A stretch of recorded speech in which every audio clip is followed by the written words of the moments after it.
ओम नमो भगवते वासुदेवाय। ओम नमो भगवते वासुदेवाय।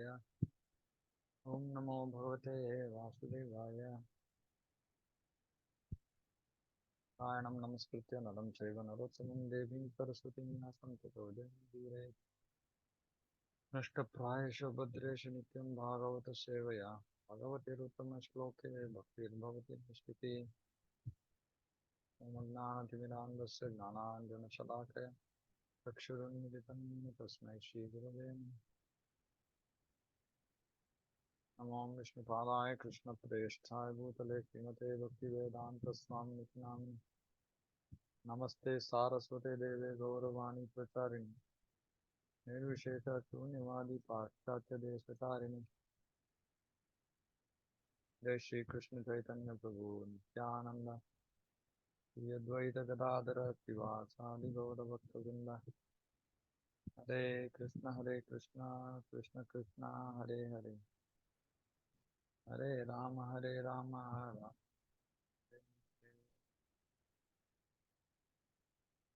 Okay, chapter 27, canto 3, chapter 27, material nature. So, some more discussion Krishna about. Prabhu, your voice is not coming properly. Not coming properly. No, sound is very slow. Very low. Hello? Now, is it audible? Yeah, you should. Oh, okay. Okay, so chapter 27, material nature. So, some more discussion about material world. Shri Bhagavan Vacha. Prakritistopi Purusho Najyate Prakritirgunaihi Avikaradav Akartritvan Nirgunatva Jalarkavat. Question of God at Kapila continued. When the living entity is thus unaffected by the modes of material nature, because he is unchanging and does not claim proprietorship, he remains apart from the reactions of the modes. Although abiding in a material body, just as the sun remains aloof from its reflection on water. Now, this is after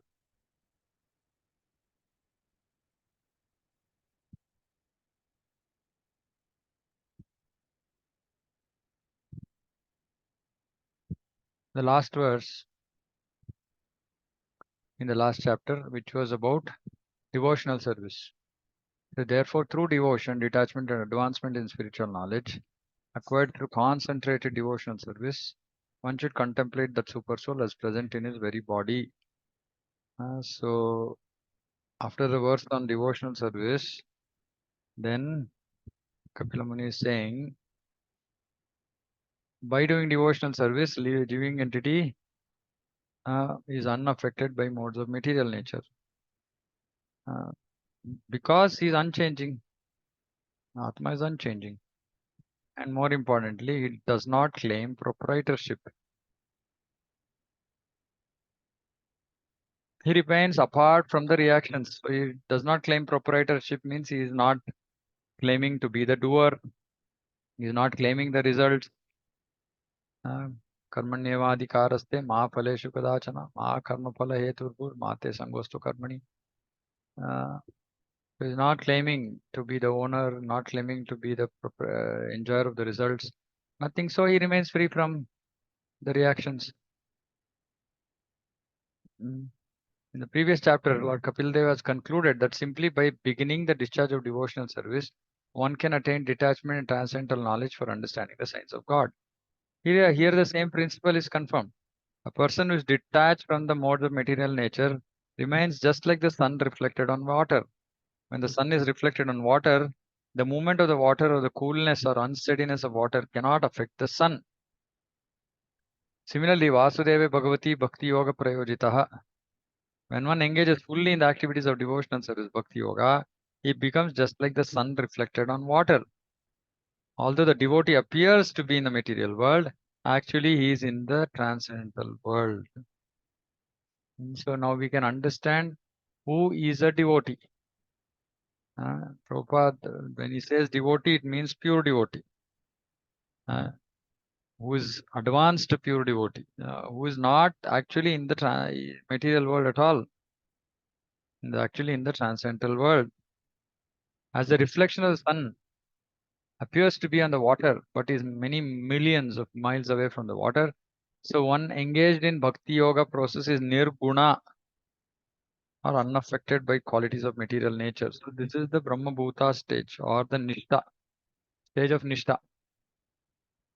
When a devotee reaches the stage of Nishtha, then these things apply. Till then, conditioned stage. Nishtha means liberated stage. When a person is not affected by modes of nature. And for us to reach there, what do we have to do? If you have to reach the stage of Nishtha, which stage is there before Nishtha?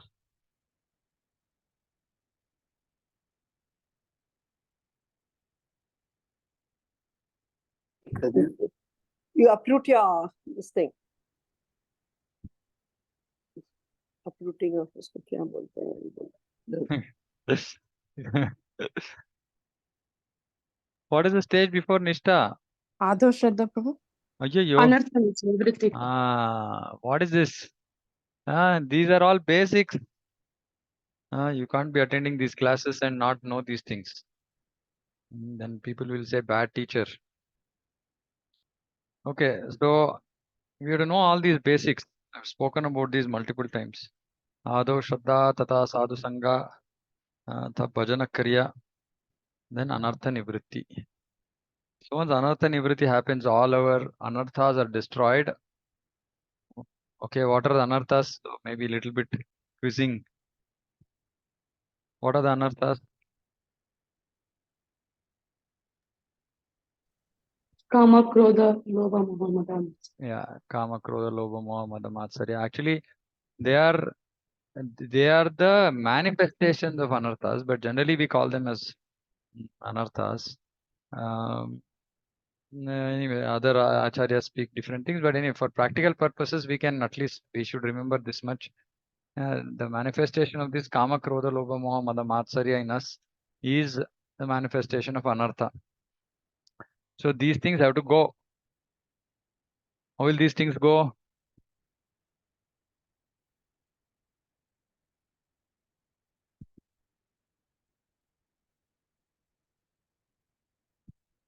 How will these things go?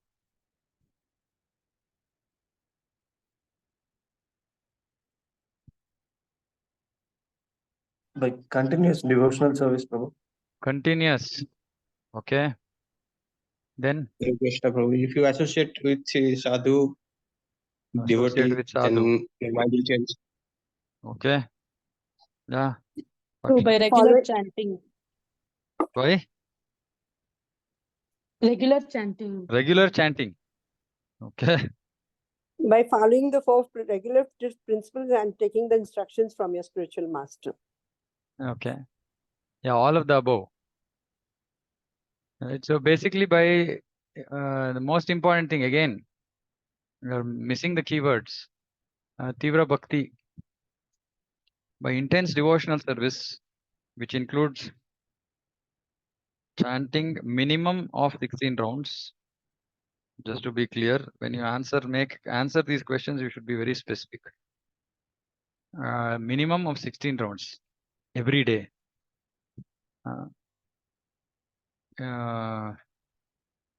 Nityam, continuous means actually initially it is just daily.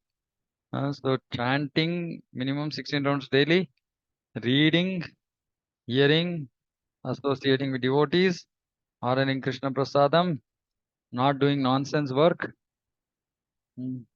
not doing papa, not eating Jain food, all these things. So if you're strictly following rules and regulations, then we will cross Anartha Nivritti.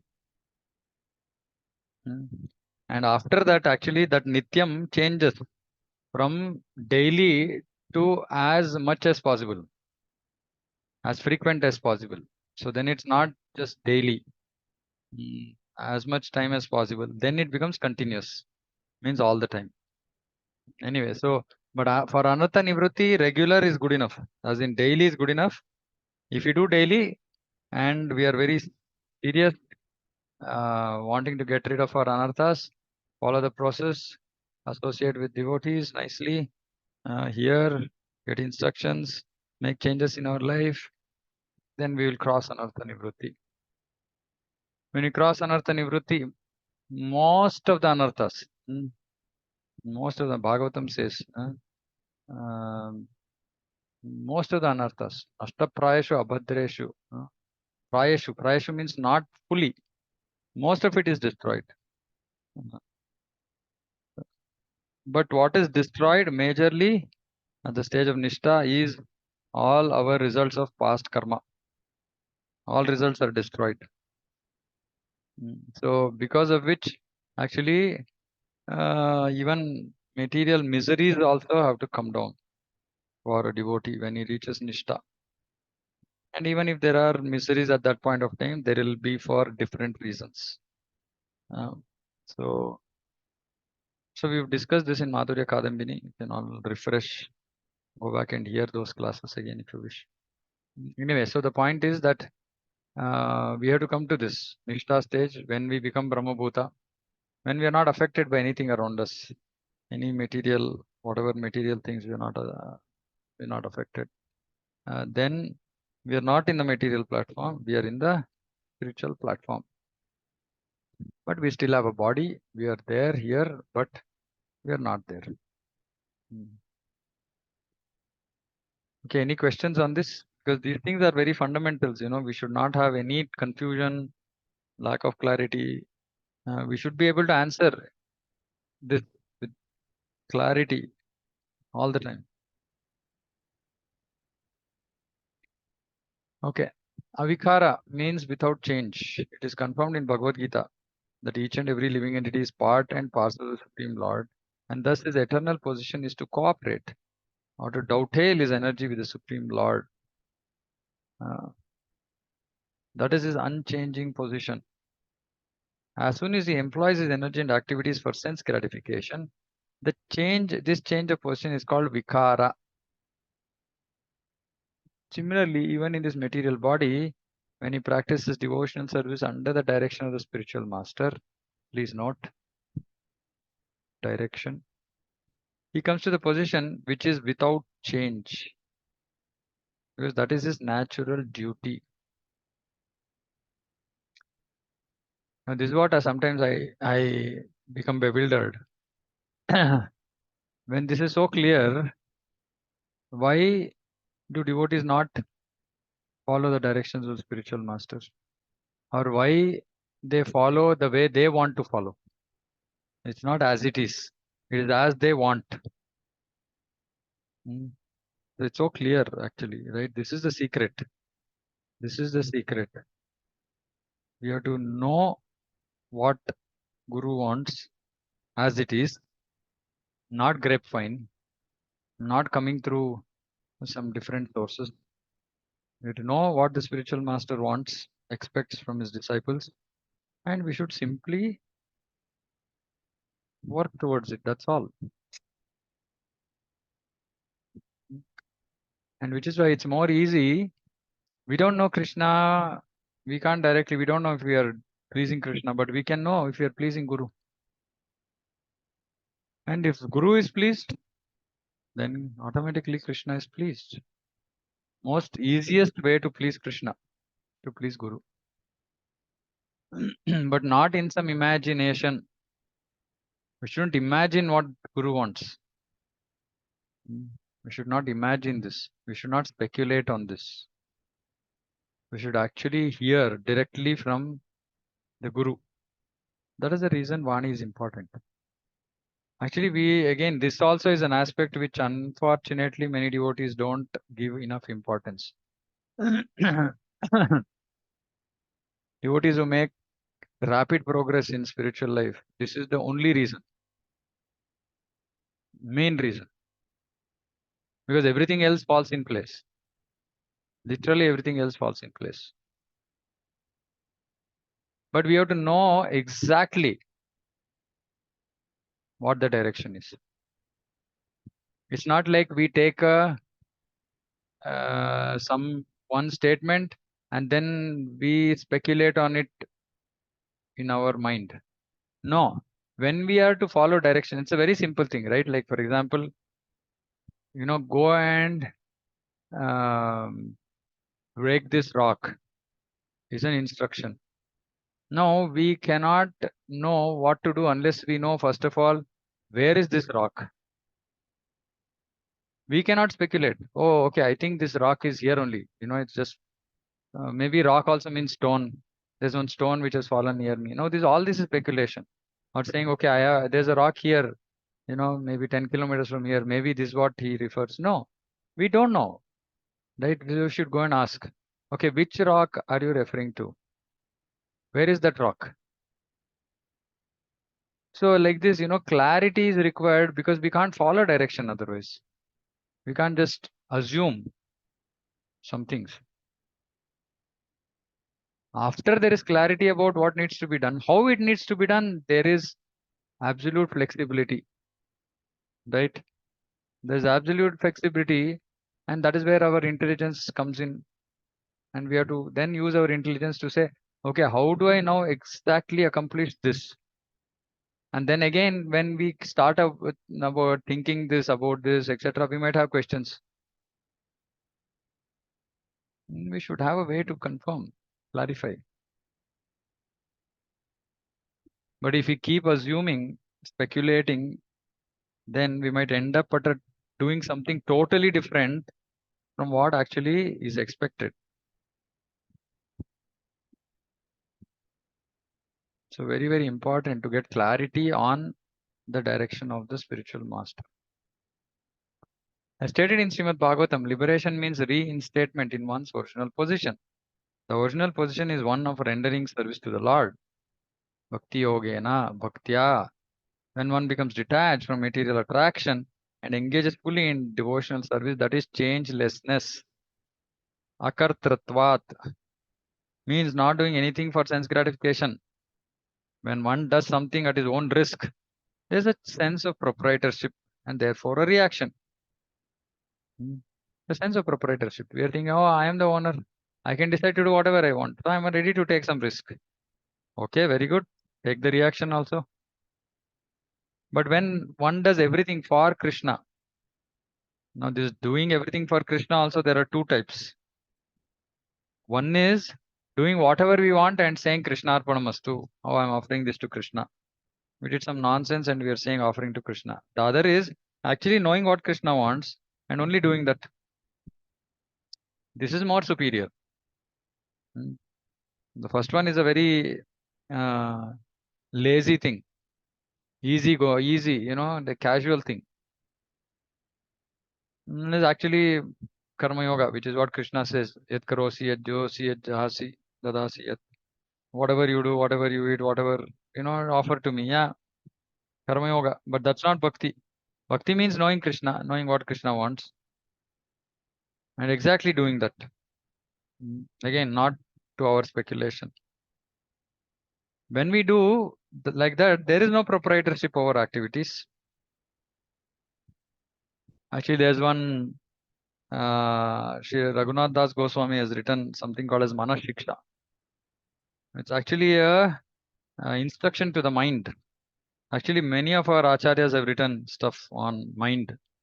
Bhajahore Mana Sri Nandana. So many things. E Dushta Mana. So many songs are there. In this, actually, very beautifully, he says how maybe we discussed this, right? So devotee might give up material desires, but he might still get stuck with what is called as let me read something. Illusion, maya, chala, deceit, hypocrisy, kapatata, ignorance, avidya, dishonesty, kutila means dishonest, and depravity, okay, shatata. There are different aspects of pride. So after somebody has given up material desires, normal material desires, one can get stuck with this kapatata and kutilata. Kapatata is hypocrisy and dishonesty. So actually, I've spoken about this also. Vaishnava ke, it's called stool of a hog, pig stool. Bhakti Siddhanta Saraswati calls it, which is this hypocrisy. And this is very, very important that we should always be straightforward. Saralata. Simple means straightforward.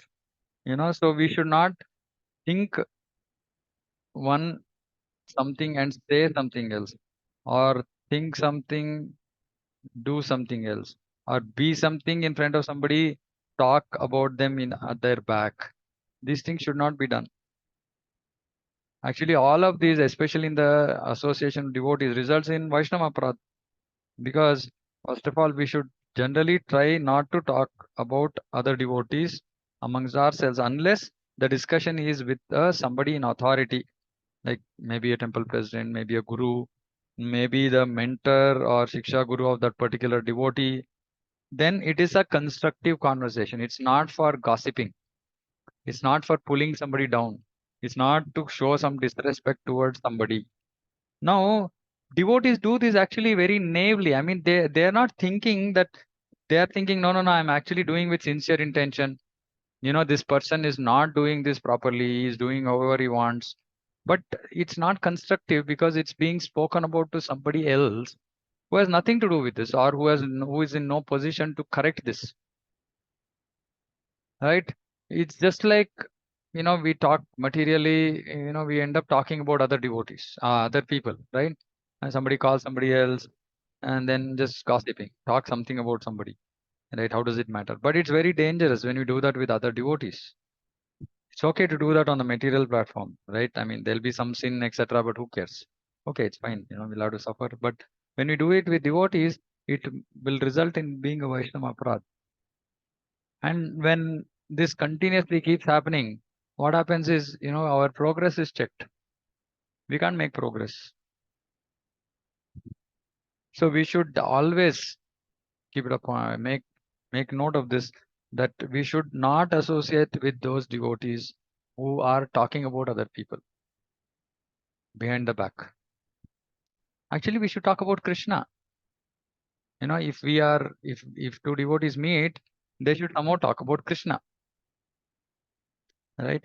But even if it seems constructive, talking behind somebody or when that person is not present is not acceptable etiquette. Is not acceptable etiquette. So these things have to be avoided.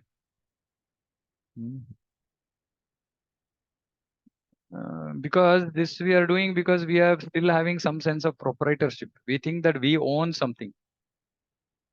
No, somebody thinks I own this preaching, I own this. No, we don't own anything. We're just servants. We've been given some service. Because only when we think that I own this place, I own this, then we will start putting some constraints, rules based on our expectations. We can't accommodate everybody then. It's very, very important because there's still some sense of proprietorship. And this results in all this hypocrisy, dishonesty, cheating, everything in the name of bhakti. Just imagine, it's all in the name of bhakti. It's happening between devotees. This has to be avoided. I mean, these things normally are not spoken much about, and we don't even give much attention to this. So that is why it's very, very important. That book, request again devotees to read that, Vaishnava K. Zolin Jaipadak Maharaj has written a commentary on that. So everybody should read that. It's a very nice book, and it opens our eyes into this whole dealings. Who is a Vaishnava? That's what it means. Vaishnava K. Who is a Vaishnava? Right. So it's a very important book for everybody. So the sense of proprietorship has to be given. So this proprietorship, no proprietorship. I'm nobody. I'm a servant. That's all. by changelessness and by not claiming the proprietorship of activities. We should not claim proprietorship of activities also. Oh, okay. Yeah, of course, we will have some targets to achieve in bhakti, etc., etc. But all that is fine. If we achieve, also we are not the doers. If we didn't achieve, also we are not the doers. As long as we put sincere effort, it's good enough. Because Krishna knows best why something worked, something did not work. It's all in his control because bhakti is in his control. Activities of bhakti are happening in the internal potency, right? So we should not, if we think of ourselves as proprietors, then we'll be upset, we'll be disappointed, we'll be elated, and then it's pretty much like material activity because we think we are the doers. So by changelessness and by not claiming proprietorship of activities, one can immediately situate himself in the transcendental position in which one is not touched by the modes of material nature, just as the reflection of the sun is unaffected by water. Any questions? Anybody? Hare Krishna. Prabhu. Hare Krishna. Prabhu, bhakti is in control of Lord. Can you explain that with respect to free will, Prabhu? With explain that with respect to Free will, the jiva. free will. Yeah, Yeah. I mean free will. See, because we have given up that free will. We have given up free will to Krishna. We come to Guru, we come to Krishna, and we have given up that free will, saying that now I'm not going to independently decide what I need to do, what I don't need to do. I want to serve you. Right? And then when we are under the guidance of Guru, Krishna, senior Vaishnavas, etc., then whatever actions of bhakti we are doing actually is on the transcendental platform. Right? Somebody might not be under a direct guidance of somebody. Say somebody just came into bhakti, is reading Prabhupada's books. Yes, Prabhupada becomes his Shiksha Guru, and then taking shelter of Prabhupada, he is doing whatever Prabhupada is saying in his books very sincerely. His activities are also on the transcendental platform. Unless a devotee is acting with is driven by some modes, and he's actually not doing activities of bhakti in a pure mindset, or Bhagavatam calls it separatist mindset. Separatist mindset means that it's not in line with Krishna's desire. Separatist means it's separate. That person who is doing bhakti is having his own intention, goals to achieve. Then it is semblance of bhakti. It's called bhakti abhasa. It's actually not bhakti. Then it's not on the spiritual platform.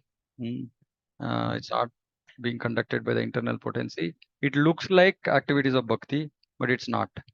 That is the reason why Shastra also says, recognize this and be aware. The kind of association we look forward to should not be with devotees who are on this, who are practicing bhakti on the modes. There Kapila Muni talks about this next coming chapters, right? He talks about devotee in the mode of goodness, in the mode of passion, in the mode of ignorance. So ideally, we should not associate with such devotees, right? So because they are actually not come to the transcendental platform, so we should associate with devotees who are actually on the transcendental platform, because then when we do that, our bhakti also will be on the transcendental platform, and we can experience the effect. We can experience the effect. It will either result in purification, it will result in bliss, it will result in reducing of our material desires. It will result in everything that we are actually reading in Prabhupada's books. And then we can understand that, okay, the activities that I'm doing are on the transcendental platform. And for most of us, because we are still conditioned, we end up doing certain activities on pure platforms, certain activities on mixed platforms. Right, so we should understand those on the mixed platforms are not actually considered as bhakti. It's practice to do bhakti. Bhakti, when we say bhakti, means it's on the transcendental platform. It's not on the material platform. Is that clear? Yes, Prabhu. Thank you. Okay. Hare Krishna, Prabhu. Hare Krishna. Prabhu, you mentioned about not doing bhakti in a mixed platform, right? Hmm. So, in context to Grihastha, I'm just trying to understand. Here, there is a phrase which says that similarly, even in the material body, when he practices devotional service under the direction of spiritual master, he comes to a position which is without change, because Yeah. that is the natural duty. Yeah. I don't know, Prabhu, I'm just thinking aloud on a material platform here.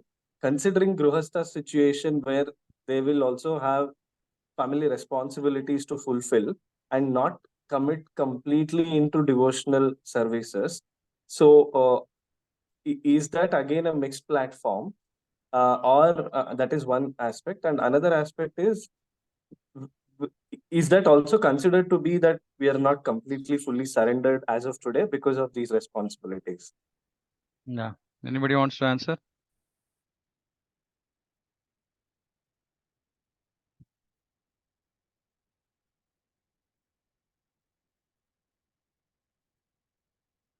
Okay, so these things, please note, I've been answering these questions. Yeah, Ruchira Mataji. Mm, Pranam, as long as we consider them parts and parcels of Krishna and serve them, we are not engaging in mixed bhakti. If we think they are related to us like they are our bodily relations, then we are in mixed devotion. This is my Okay. understanding. Okay. Okay, so two things to be understood. Mixed devotion means having some material desire. If you are doing anything without material desire, then it's not mixed. Okay. Now, as for grihasthas, and this again, please fix this in your thought process. We have to just make our house a temple, meaning the center of our life should be Krishna. And everything we are doing, why am I going earning? Like I told yesterday, right? Suppose say you are running a center, a preaching center. Now you have to run that center. You need money, right?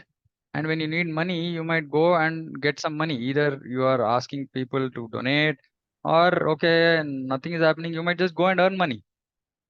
You might earn money, get money, and run the temple, then the center. Does it mean that it's a fruity work? No, it's not, right? Because you are using that to run the temple, center, whoever is there in the center, giving them prasadam, giving them facilities to do bhakti, etc. So it's the same thing Grihastha also has to try and do. When the house becomes, of course, then in the temple, sometimes there are people who come who are new to Krishna consciousness. They are not practicing. Even there might be people who are averse to Krishna consciousness, right? But still, they are they are given prasadam. They are, part of the temple. They come and go.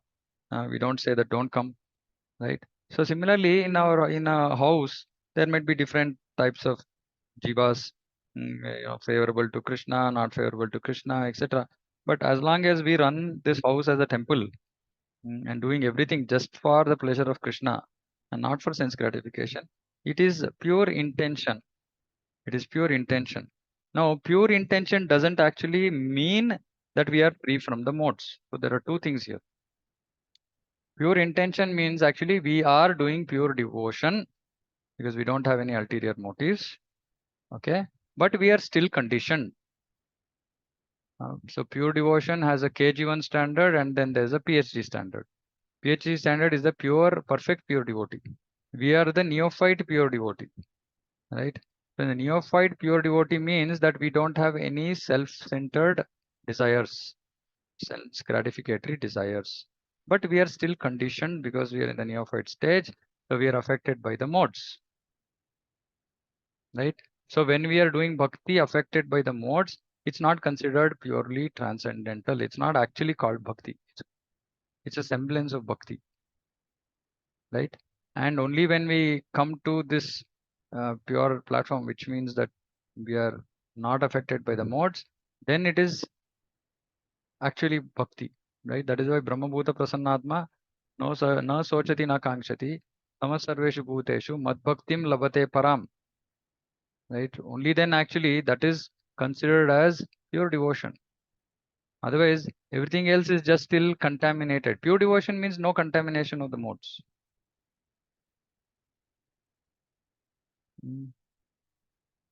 So what does this mean actually? So somebody might, like I said, one is with some ulterior motive, or just because somebody is saying we are engaging in it, but we don't have proper, like suppose say somebody has been given, service of managing a line, a queue in some festival, and he's shouting at the top of his voice, right? Shouting at people, form a line, is blah, blah, blah, then it's in the modes. It's not pure. So his intention might be pure, but as in he's wanting to do pure devotion, but still because he's heavily driven by the modes, he's still not doing bhakti on the pure platform. He's still affected by mode of passion or mode of ignorance if he is shouting, right? So these things have to be avoided. We have to come to the mode of goodness at least. When we come to the mode of goodness, then it is starting to go in that direction of actually being considered as bhakti, and we will see, because see, actually bhakti is so powerful that love will manifest, like Chaitanya Mahaprabhu, right? He started chanting Hare Krishna and like there are tears. This is the power of bhakti. But because we are so affected by these modes, we are actually not doing bhakti purely. And because we are not doing bhakti purely, we are not actually experiencing those superlative results. We are seeing some results. We are making inching progress. So the two things, one is desires, mixed desires or pure desires to just please Krishna. That is one. Second thing is being influenced by the modes. Right. So pure devotion means pure desire and free from modes, or at least goodness. Understood, Prabhu. Prabhu, my question was more towards if I'm surrendering to a spiritual master and the guidance, what's going to come and the directions are going to be more towards doing devotional service, right? No. Okay. So that is why, see, working, earning money is part of devotion service for a grihastha. It's not something, it's not that working means we are fallen. No, grihastha means he has to work.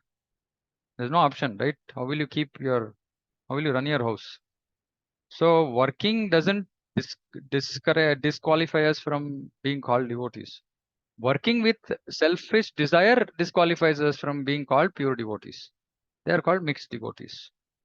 Working with just a desire to maintain the house, use Lakshmi in Krishna's service is pure, completely pure. And it is devotional service. Prabhupada talks about this as Krishna karma in Bhagavad Gita, saying working for Krishna. This is actually karma yoga, right? Working for Krishna. We are working, but we are offering results to Krishna. But then we will slowly come to the stage of pure devotion where we are not doing anything else. Anya bilashita shunyam dana karmadana vratam. That's later stage. But it's okay. This stage is acceptable. Okay, understood. Anything else?